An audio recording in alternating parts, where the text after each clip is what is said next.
नमस्कार, मी धनराज गजाननराव एलमुलवार, सहाय्यक शिक्षक, जिल्हा परिषद उच्च प्राथमिक शाळा सिदूर, तालुका जिल्हा चंद्रपूर। आज आपण गणिताच्या विविध भाषेचा वापर करून गुणाकार ही संकल्पना विद्यार्थ्यांना कशा पद्धतीने समजावून देता येईल ते बघूया।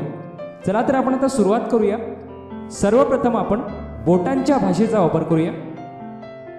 एका विद्यार्थ्याला सांगायचं की तू आपल्या हाताची 2 बोटे दाखव, व दुसऱ्या विद्यार्थ्याला सांगायचं की तू सुद्धा आपल्या हाताची 2 बोटे दाखव।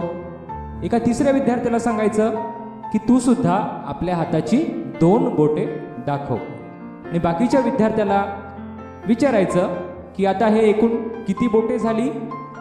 जर आपण बेरीज रूपात याची मांडणी केली तर हे 2 बोटे म्हणजे 2 अधिक 2, हे दुसऱ्या विद्यार्थ्याची 2 बोटे आणि ही तिसऱ्या विद्यार्थ्याची 2 बोटे, म्हणजे 2 अधिक 2 अधिक 2 बरोबर झाले एकूण 6 बोटे। हेच जर आपण गुणाकार रूपात आता लिहायचं आहे आपल्याला, तर बघा 2 3 वेळा, म्हणजे 2 एकदा, 2 दोनदा आणि 2 तीनदा, म्हणजेच 2 गुणिले 3, म्हणजेच 2 तीनदा किंवा 2 ची 3 पट, म्हणजेच 2 3 वेळा बरोबर होतात 6, म्हणजे 2 अधिक 2 अधिक 2 बरोबर 6 होतात, आणि 2 गुणिला 3 केलं तरी पण 6 होतात, म्हणजेच बेरजेच्या ऐवजी आपण गुणाकार करूया। चला पुन्हा एक उदाहरण आपण बघूया। बघा, या चित्रामध्ये आपल्याला एका घरासमोर 2 कुत्रे बसलेले दिसत आहे, आणि दुसऱ्या घरासमोर सुद्धा 2 कुत्रे बसलेले दिसत आहे। आता विद्यार्थ्यांना विचारायचं हे बेरीज रूपामध्ये आपण कसं मांडायचं, तर विद्यार्थी सांगतील 2 अधिक 2, म्हणजे एकूण किती होतात 4, म्हणजे 2 मध्ये आपण 2 मिळवले की 4 होतात। याचाच जर आपण गुणाकार रूपात जर मांडणी केली तर ती कशी होईल बघा।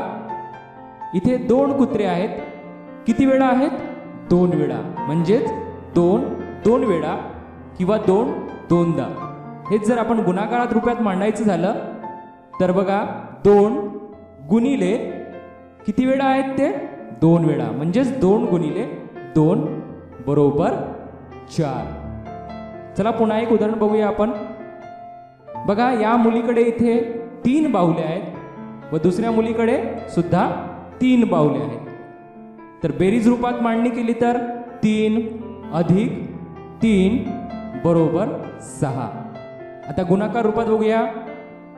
3 2 वेळा, बघा हे 3 एकदा, हे 3 दोनदा, म्हणजेच किती वेळा दा झाले 3 दोनदा, म्हणजेच 3 2 वेळा। तर बघा हे 3 गुणिले 2, म्हणजेच 3 किती वेळा आहे 2 वेळा, तर एकूण झाले हे 6। चला पुन्हा एक उदाहरण घेऊया। आता बघा, हा एक पिंजरा आहे आणि या पिंजऱ्यामध्ये बघा 2 पक्षी आहेत। पुन्हा एक पिंजरा आहे, त्या पिंजऱ्यामध्ये सुद्धा 2 पक्षी आहे। हा पुन्हा एक पिंजरा आहे, त्या पिंजऱ्यामध्ये सुद्धा 2 पक्षी आहेत। तर हे बेरीज रूपात जर मांडणी करायची असेल तर कशी करायची, 2 अधिक 2 अधिक 2 बरोबर एकूण किती झाले 6।